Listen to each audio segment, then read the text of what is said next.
Have you ever wondered what ancestor veneration is? Or what about ancestral healing? Well, we're about to find all about it. Today, I am joined by a remarkable professional genealogist who will unveil the power of ancestral connections and the transformative impact they could have on our lives. Stay tuned. Welcome, friends and fellow seekers. If you're new to the channel, my name is Mike, and I'm a recovering accountant on a quest to help people suffering from the symptoms of anxiety and depression by finding and testing Druidic, Celtic, and pagan practices and traditions that may help provide supplemental relief from these symptoms. Stay tuned. Hey, everybody, we have a special guest today. He is a professional genealogist, an ancestral lineage healer, an ancestral health coach, and he also provides speaking and instructional services. Please welcome Joseph Shumway. Hi, Thanks, Joseph. Mike. It's great to be with you. I Pleasure. think we're going to have a lot in common, and it'll be a pretty interesting conversation for my viewers. So, I'd like to start off by giving you the opportunity to tell us a bit about yourself, who you are, where you're from, your life story, if you want, anything you want to tell the audience before we delve into the meat of the topics. Yeah, my pleasure. As you mentioned, I'm a professional genealogist.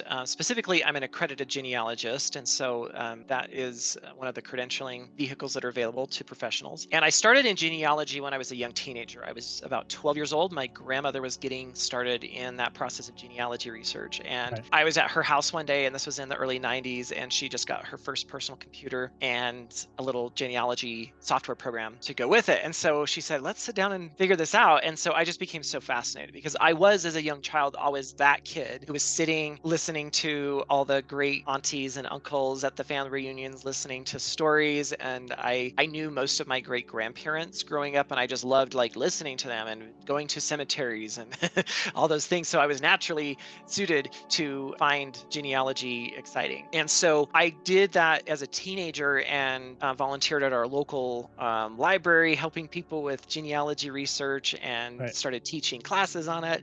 And then I got into college and I just had people that were like, hey, you do genealogy. Can I hire you to do it for me? And I was like, what?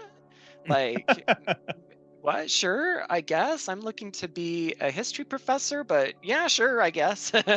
So I just kind of haphazardly started a business doing genealogy research. Didn't even know what I was doing, didn't even know what the profession of genealogy itself looked like. And I kind of just naturally kind of found a really successful business as a college student Great. and ended up not finishing college because I got so busy handling my business that I took a break. Yeah. And so I never ended up finishing. And so early on in my business, I ended up joining forces with a few other professional genealogists, and they had started a research firm, and we continued to grow that firm together. And then in 2010, Ancestry approached us and said, hey, we want to buy you guys because we want to have a professional research Oh, service cool. division. So I ended up at Ancestry and I worked there for 15 years, continuing to work in the professional service work. Also did a lot of spokesperson work for Ancestry, a lot of television work. I've been on 14 episodes of the series Who Do You Think You Are, with Right. celebrities Great. walking them through their genealogy. So that was a lot of fun. And then finally last year, I just kind of felt, I'm ready to kind of hang up the corporate hat and venture into something new. So I've been working in private practice since for the last year, putting a pin there. So about 6 years ago, I guess it has been now, I started experiencing a lot of mental health challenges. And I had been raised in the Mormon faith and in very strict Mormon culture. There's a lot of beautiful elements to that, but there's a lot of also challenging elements to that, especially if you're a gay person like I am. Growing up with a suppressed self was really difficult. And Mm, eventually that kind of caught up to me. That as a very large aspect of my mental health challenge, as well as some biochemistry thing that was brought upon by overexertion in the wellness and fitness aspect of my life. I kind of became a gym rat for a number of years and destroyed my hormonal health as a result of trying to be something that I thought I was supposed to be. So, anyways, through that mental health crisis, I became very suicidal, had a couple of close attempts, and ultimately, landed in the hands of a very wonderful life-saving therapist. Had help from pharmaceuticals at the time to kind of get me stabilized. And I eventually felt that I need to shift where I'm at in my life. And I was married at the time with 3 children and realizing, for the first time, I'm not living the way that I'm really feeling inside that I want to be. And right. so I made the decision to divorce and totally shift. And in that cultural framework, I kind of had to just start from scratch. And it was really difficult because I was a Sure. spiritual person at the same time. And so all of a sudden, realizing that so many of the faith constructs that I had in my paradigm weren't there anymore, it was really scary. And so I found a number of things to kind of help support me through a spiritual transition. Mhm. I found Buddhism, and that was a really wonderful gateway opportunity for me to start to see myself and my mind differently. But ultimately, I ended up coming across the work of Dr. Daniel Four and his book Ancestral Medicine and Ancestral Lineage Healing Work. And it just spoke to me because I'm like, oh, I love ancestors. I'm into this. Well, I'm curious what this is about. That was how I really started finding the work of ancestral lineage healing. And it really gave me something to reconstruct a spiritual framework with, and taking all of the real elements of my spiritual self and now finding, oh, wow, this is a new way to see the world. And also, with ancestral lineage healing work comes a framework of animism, which is seeing the Yeah. world as alive and seeing everything as a being, and seeing that, Yep. oh, humans aren't just the only cool dudes in town and everything else is here to serve us. Right, Like, right. when you shift that narrative, the world just becomes so beautiful. And so that was a really important way for me to start to heal on a spiritual and an emotional level, as well as, coming to be in a more authentic way of living and everything. So that was how I found ancestral lineage healing work, and it really changed my perspective. I just fell in love with the work and applied to become a practitioner. And so I went through that training Right. with Daniel. And so I've enjoyed being able to add that service into my work. And you also mentioned I'm an ancestral health coach. I did certify as a primal health coach. And so I kind of have this practice of interweaving several different things that I find really help support wholeness and well-being. And, my own What mental health. exactly is an ancestral health coach? It's an unofficial term, I would say, but ancestral health is Okay. basically rooting our health in ways that ancient peoples would have lived, and understanding that some of our own nutrition, our movement practices are best achieved when we eat foods that are in their most whole and natural state, when we're working and moving our bodies in ways that are in harmony with our natural ways of being a human. And so Gotcha. that's basically where the idea comes from. Right. Sorry to interrupt you. I didn't know what it It's was, so I okay. wanted to make Yeah, sure no, that's my okay. audience as well knew what it was. Yeah, glad Sorry, to continue. clarify. Yeah. No, so just to kind of wrap that up, I think a big important part of my healing process has come from ancestral lineage healing work, and reconnecting with ancient wisdom that my ancestors had that's kind of been lost from my lineages. And it's been lost from a lot of folks and their lineages. Sure. And so I also have sought through nutrition and herbal health and working to reestablish good biochemistry health. And I was able to finally transition off of antidepressants this past April. It's been a journey. I'm continuing to learn and evolve as a human being in this amazing magical world, and trying to find how I'm best able to help in moving forward life and healing wherever it needs to happen. That's really great. I couldn't have think of a better summary of a life than what you just gave. So Joseph, you mentioned a lot about ancestral healing and genealogy and how you've worked through that and how it's all linked together. I noticed on your website you have something called Four Sacred Ancestral Connections. Maybe you can explain a little or a lot about of it to us.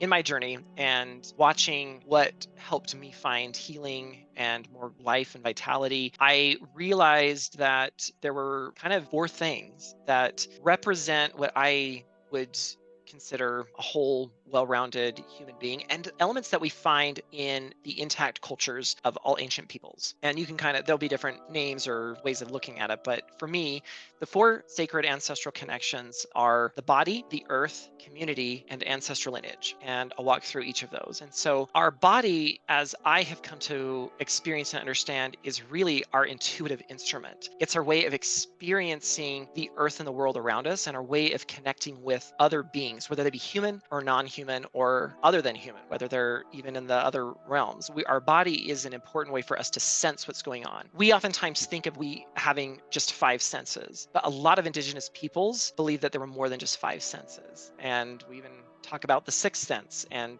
some cultures even believe that there were as many as 8 or 9 different senses.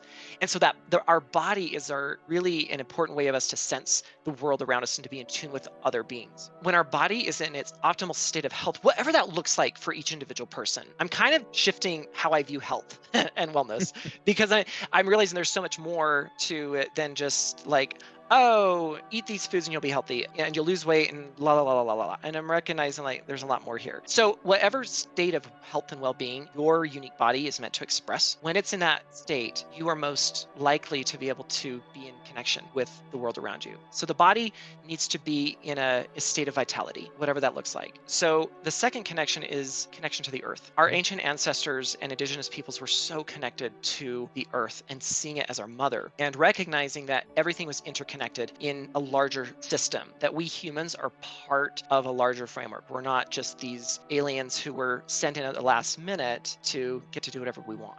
Learning to see ourselves as part of a larger interconnected world is a really important way for us to find belonging and wholeness. Because I think a lot of the maladies that we struggle with as humans and in our societies is based on we've separated ourselves from everything else and we no longer know where we belong and how we Right. fit into everything. So reconnecting to the earth is a really important way of reclaiming wholeness in our state of being. So that's the second one. The third is a community and understanding that we need other people to be whole and other people need us to be whole. We are in this together. We're not, the Cartesian view of the individual and the other philosophers of yesteryear who crafted our Western philosophy lost that piece of interconnectedness as a human species. So this really looks at what we do impacts other people and what other people do impacts us. And if we become part of our community, we belong. And that's, again, bringing that belonging piece home. And then the fourth one is the ancestral lineage piece. Ancient peoples were always in touch with the ancestors, and they always had practices of ancestor veneration and honoring them and worship or Right. whatever it looked like. There was always that component there, even though it had different forms and different traditions and such. But learning to see yourself as part of a larger spiritual framework and collective was another component of feeling like you're whole, you're belonging. And Right. so, and then using that ancestral connection as a way to gain wisdom and insight, turning to this unseen force of energy of human beings as a way to bring in wisdom was a really important part of belonging and finding wholeness for ancient peoples. And so I think that that's another reason, that's another component that we're missing in our modern Western framework is we're not looking to that source of knowledge and wisdom that is available and is actually part of us and floating around in our bodies. We just need Right. to learn how to access that. So anyways, that's the four sacred connections. So in my practice, I try Can I to just interrupt help you for a people. second? Yes. I said a question that I was curious to get your thoughts on that's kind of related. So, like, I always view it that from our ancestors getting carried down, we're getting their DNA of how we look and how we act, and even issues with mental health on a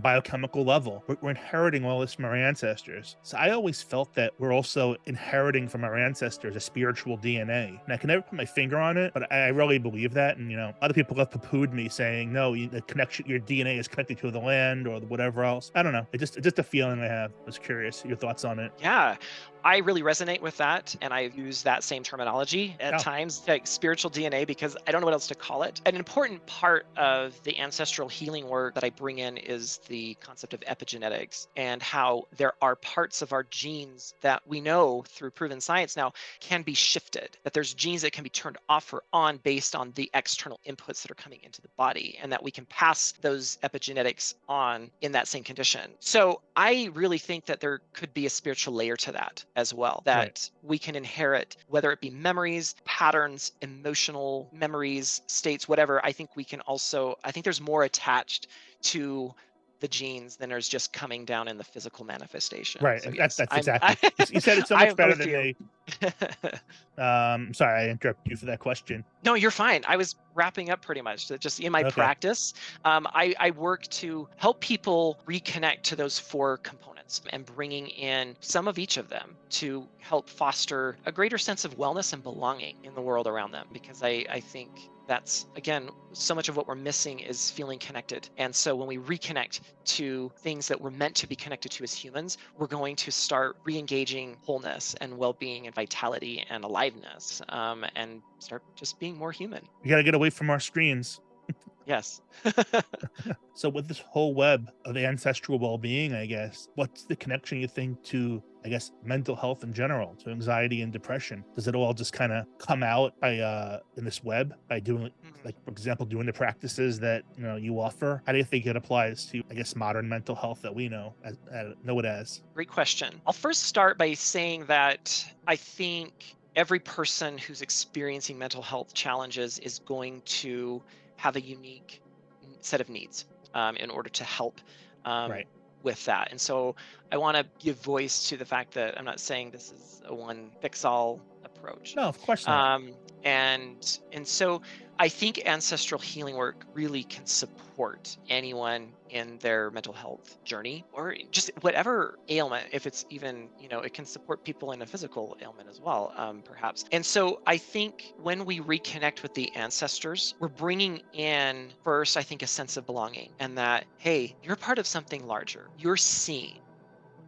You're no. And I know that for me, a lot of my journey in experiencing my mental health challenges and struggles had to do with I didn't know who I was. I didn't have a culture and a community that really saw me and allowed me to grow and to emerge as the Joseph that wanted to show up here in this Right. incarnate experience. And so when we start to reconnect with the ancestors, we start to feel that wow, there's a force there that actually sees me for me. And that can do so much magic for the soul and starting to feel like I'm seen.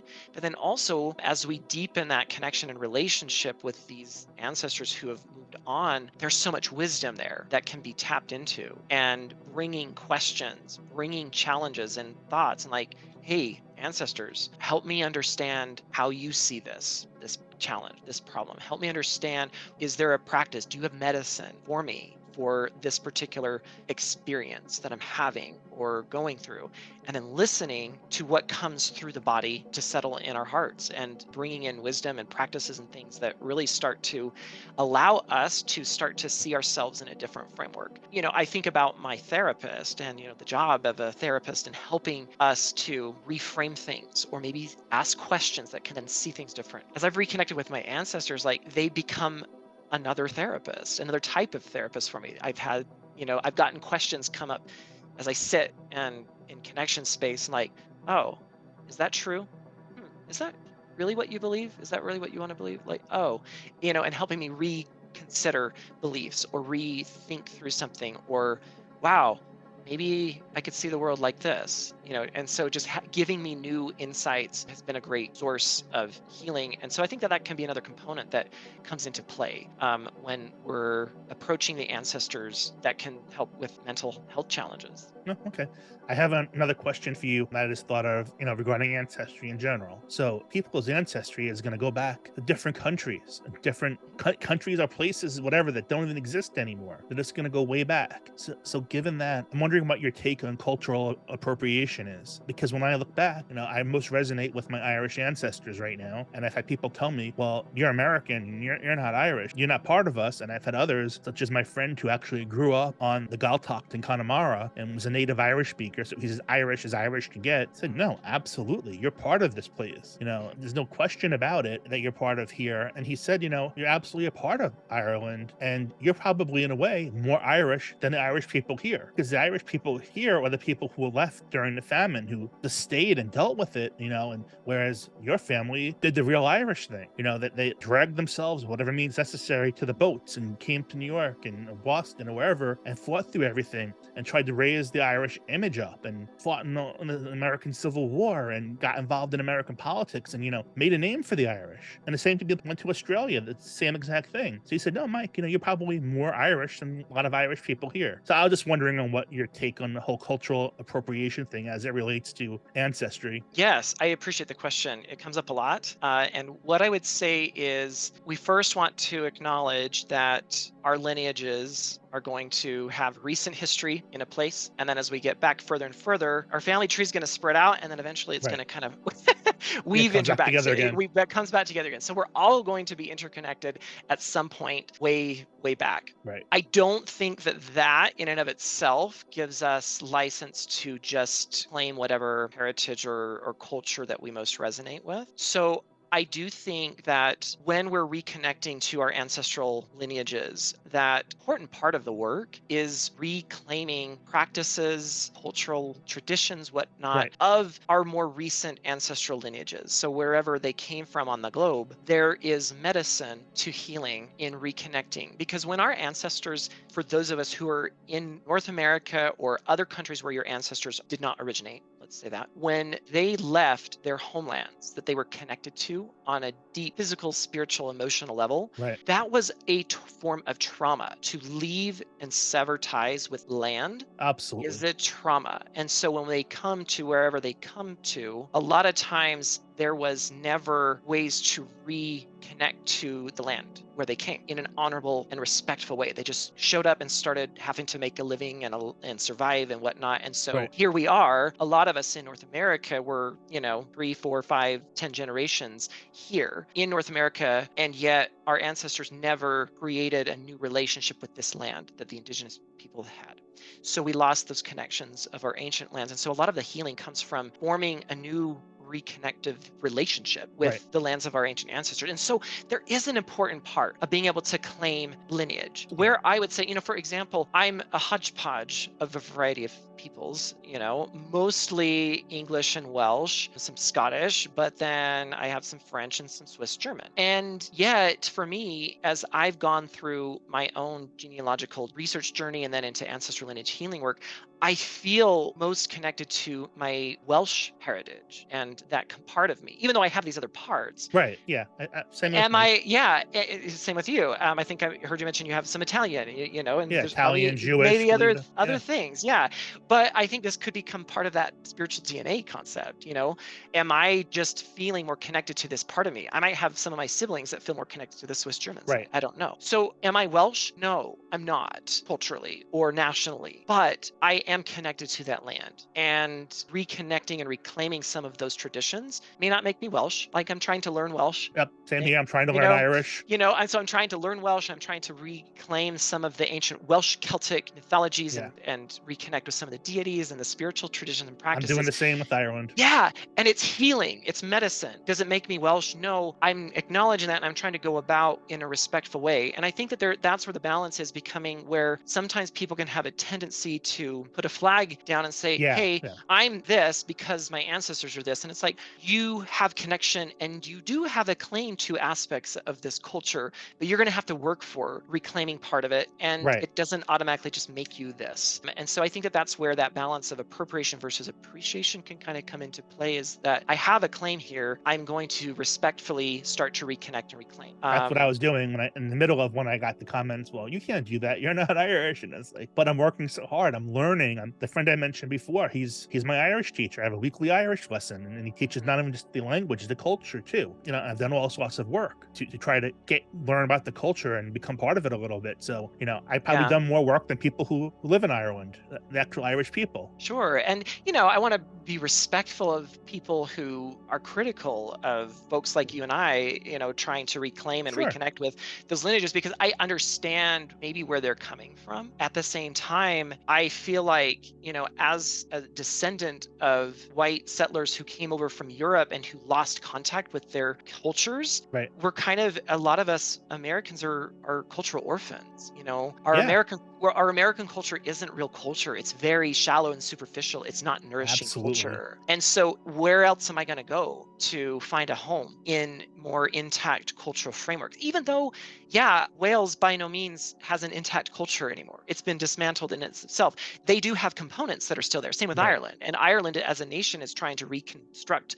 its own cultural Right. identity in itself. But yet, where are we in America or Australia or South Africa, who have been descendants of these colonizing peoples? We need a home as well, I would say, and finding that home in the ancient traditions of our people. For those of us who live in North America or Australia or South Africa, wherever, who descend from these colonizing peoples, in order to heal and become whole, we need to reconnect with the more intact cultures that we have connection to. And so we're not doing it and saying, hey, yeah, I'm just like you, Yeah. Irishman who's been here your whole life Right. and everything. We're not saying that. We're saying that you have beautiful things that I have in my soul still, and I would love to have a part of that. Right, and that's what my That's friend in Irish teacher more meant, because he sees me yeah, doing the work and asking the questions, and he knows the culture, I think, on a deeper level than the everyday Irishman, because they've never left. They're closer to native people than the rest of the Irish. I mean, they kept the language and their ways and whatever. He teaches me all this, and it's fascinating. So it's fine if you want to say, I'm not Irish, because I'm not claiming to be. I'm claiming to have Irish ancestry and lineage, and I want to be a part of the culture, and I'm working for it. So for people to come out and just outright say, no, these are the rules, uh, It's put me off a little bit. Sure. No, I understand. It's a delicate topic Yeah. because there has been appropriation that's been hurtful, Oh, and yeah. we're not, saying that there hasn't been, but there is a place where those of us who are cultural orphans, we have a place to reclaim Right. and reconnect to. I mean, at the end of the day, just like everything else, there's two extremes being presented, but the answer or the comfortable place is somewhere in the middle. Exactly, and that's part of the decolonizing work that I mentioned earlier. It's learning to hold space for so much complexities and not and it's seeing the world through a non-binary lens. And Yeah. there's a lot here. We have a history of a lot of messiness, and it's created a lot that we're just here sitting with, and we have to just all hold each other and help each other navigate through this and the best ways to heal. Yeah, absolutely. So, Joseph, when we were communicating via email to set up this chat, you mentioned to me that you're very interested in Celtic and Nordic ancestries, and I'd love to hear what you have to say about it, considering I do have a Celtic ancestry as part of my lineage. Most of my ancestors came from what I would call the Celtic Isles, England, Wales, Scotland. I don't have any known Irish ancestors, actually. And then I also have ancestors from northwestern France, who would have all been also been Celtic peoples. And one of the healing components for me in the work was understanding how my lineages lost their culture. And so this Hmm. is when I'm working with someone in the ancestral lineage healing process. I oftentimes am guiding them to learn about and understand more. Is we, as I mentioned, a lot of our culture today in the Western world is very shallow. It's very unnourishing. It's not real culture. Intact culture is one of belonging and of interconnectedness and acknowledging that and holding space for each other and the other world around us. So, when we are working through the ancestral lineage healing process, we want to reconnect with ancestral cultures who would have had that intactness, those four sacred connections that I mentioned earlier, having those components there. And so, for a lot of us, we have to understand the history a little bit. You don't have to go in depth. What were the cultures that would have held some of that healthy intactness, and how did it get lost? And Hmm. so, for me, going back and learning and understanding, like, oh, okay, I see how my Welsh ancestors had lost that, the English colonization. But then prior to England, there were Celtic peoples in England who were then taken over by the Normans and the Yeah. Vikings and the different peoples and the messy history of Europe, not just there, but then understanding like, okay, I see how it was lost. And I also see how some of the cultural harms that snuck in were able to become rooted in the systems that then transferred Yeah. over into other places. So understanding that history is really important. But then for me, when I was able to start to feel within myself deeper connection, I wanted connection to ancestors who experienced some of that more intactness that I referred Right. to. And so in the ancestral lineage healing work, one of the steps of the processes is we want to connect with an ancestral guide, we call them. This is an ancestor who, like I mentioned, probably lived way back. They may not have, depending on your lineage, but this is an ancestor who would have had experience in that more state of wellness and intactness Hmm. during their earth incarnation. They get to be the ones to help then teach and navigate the journey. And so for me, when I was starting to reconnect with some of these ancestors and have them show up, feeling in my body these energies of these ancestors, it was really nourishing for them to like, hey, grandchild, I'd love to teach you about, these traditions, these things, that we used to do to connect with Mother Earth. I have several grandmother guides that I call them, who showed up and really were excited for me to learn about plant medicine. And that's actually been a new exciting journey for me in, Yeah. learning how to reconnect with plant medicine and herbs. And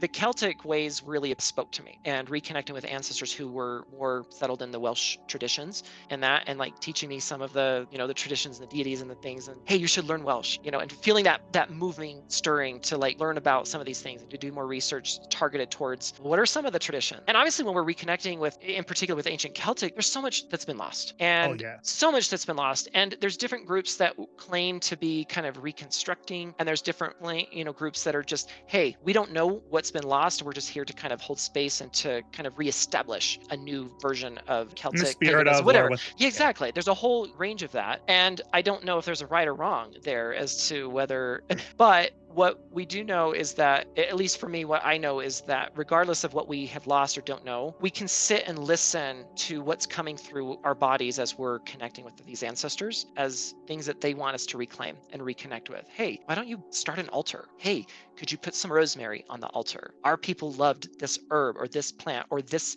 deity. That's really nourishing, and it's really helpful when we start to specifically kind of find little things that we can connect with, even if we're not becoming full on pagan. It's Right. like Right. we're reclaiming little things that are helping us bring in the gifts and the blessings of these ancestors. Because that's one of the other things that we do in ancestral lineage healing work is a lot of it's focused on, hey, what are some of the troubles and the traumas that you want to heal? But really we're healing through bringing through gifts and blessings. Hey, our people were really gifted in this, whatever it is. You have some of that magic too, and why not? Let's heal the trauma by bringing out some of the gifts, whether it be being able to be a good word worker or a plant medicine worker or whatever it is.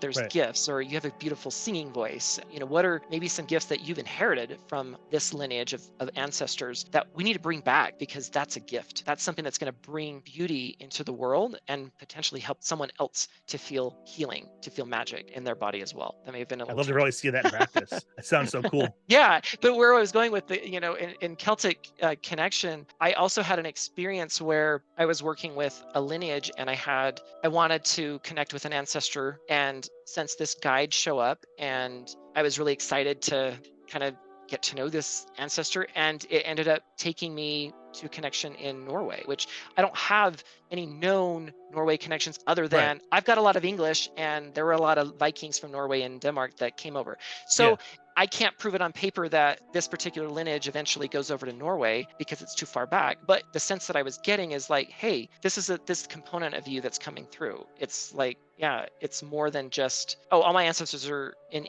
this part of the world, so they're all Celtic. No, there's other components of history that are presenting themselves. And so that made me curious then, well, let's look at these traditions in this part of the world and Right. sitting with what are some of the special mythologies and traditions and stories and things that I can then bring in that start to just make me feel more connected to these places that are really rooted in my DNA in some way, whether it be spiritual or otherwise. That's really cool. I could certainly, I guess I could use the help on that as I'm struggling with it. Okay, Joseph, as our time is waning, I have one final question or topic for you, and that is, what is it like being a professional genealogist? And, do you have any tips or tricks or any information you would like to share with the audience, especially if they're newbies? Yeah, so to answer your first question, I love doing genealogy for other people because it gets me out of my own family tree that, for the most part is fairly homogenous, and the Right. similar origins and such. So I love being able to look into other people's family trees and see new geographies, new ethnicities, new record sources, perhaps, like become part of the process. So that's, for me, it's exciting because I get to see so many different things and I get to test my problem solving skills a lot because I'm always having to respond differently to this person's family tree than this person's. So I love the diversity that I get to experience as I'm working as a professional. And as far as tips for folks that want to get started in genealogy, or maybe they've gotten started in the past and maybe got stuck or something like that, what I would say is if you're just getting started, obviously there's different websites that can help you out.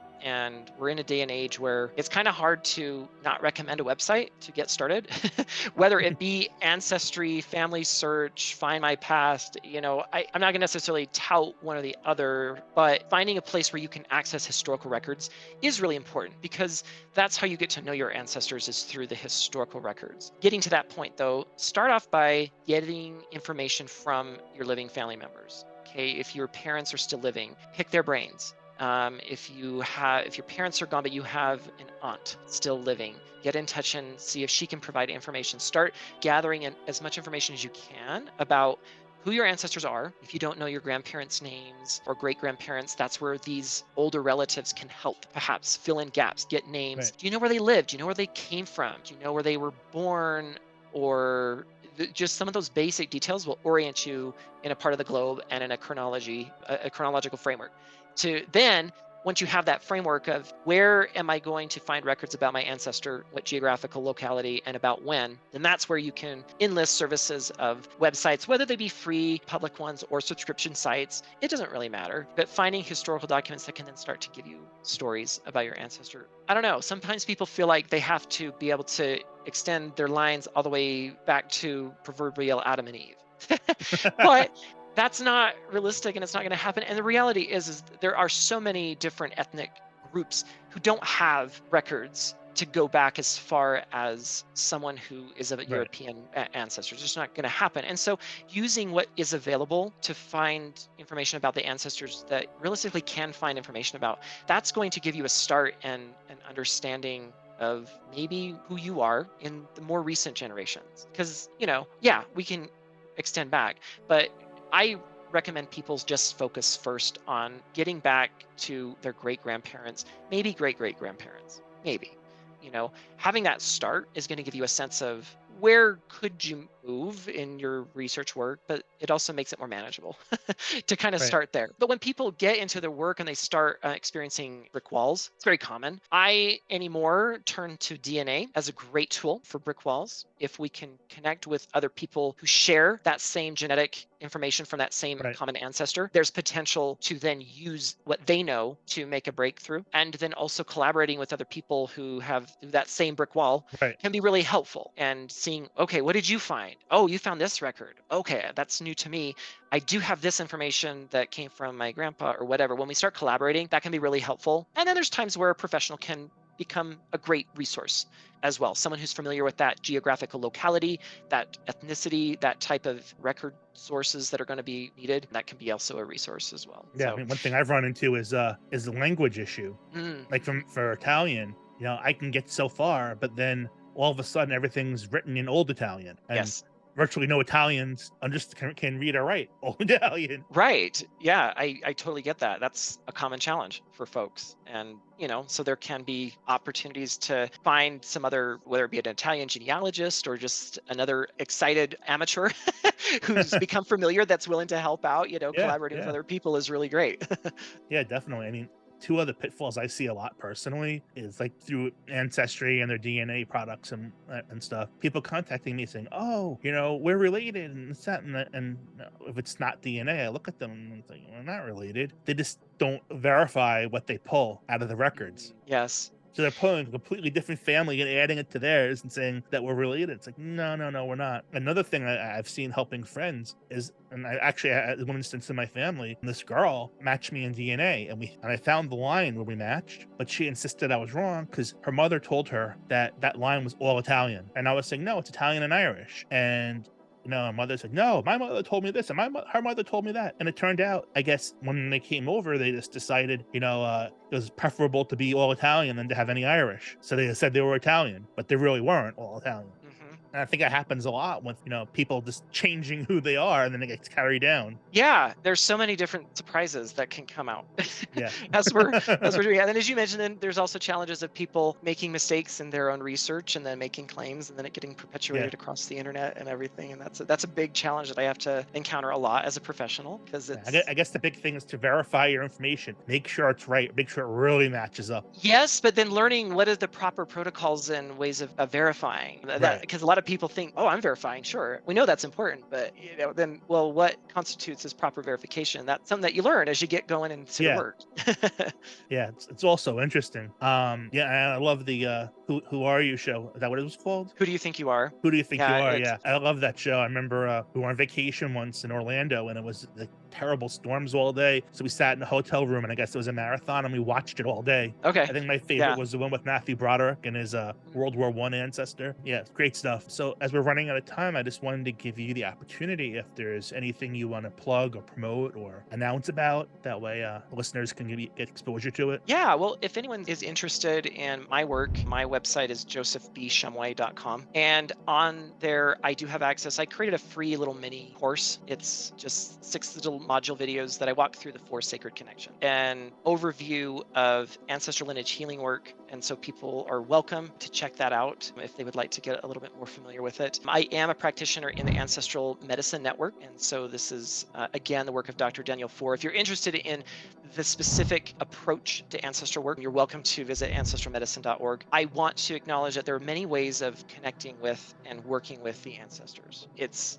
not new, as ancient as we are humans. But there are different technologies, I would say, of approaches of helping people learn that process of reconnecting with the ancestors. And so ancestral lineage healing is one modality. It was very effective for me. And so I do practice in that. If folks would like a guide through that process, I'm happy to do that. But also knowing that there's other ways of going about that. And whatever kind of feels right and calls to you is probably Right. going to be the right thing for you at the time. Great. Well, I'll have a link to your website in the description below the video. And I would very much like to thank you for joining me today, Joseph. It's a great conversation. I learned a lot. Hope my audience does as well. Thanks, Mike. My pleasure. It was fun to chat. And yeah, You're I welcome look back forward to. anytime. And Okay. everything was great. Thank you so much.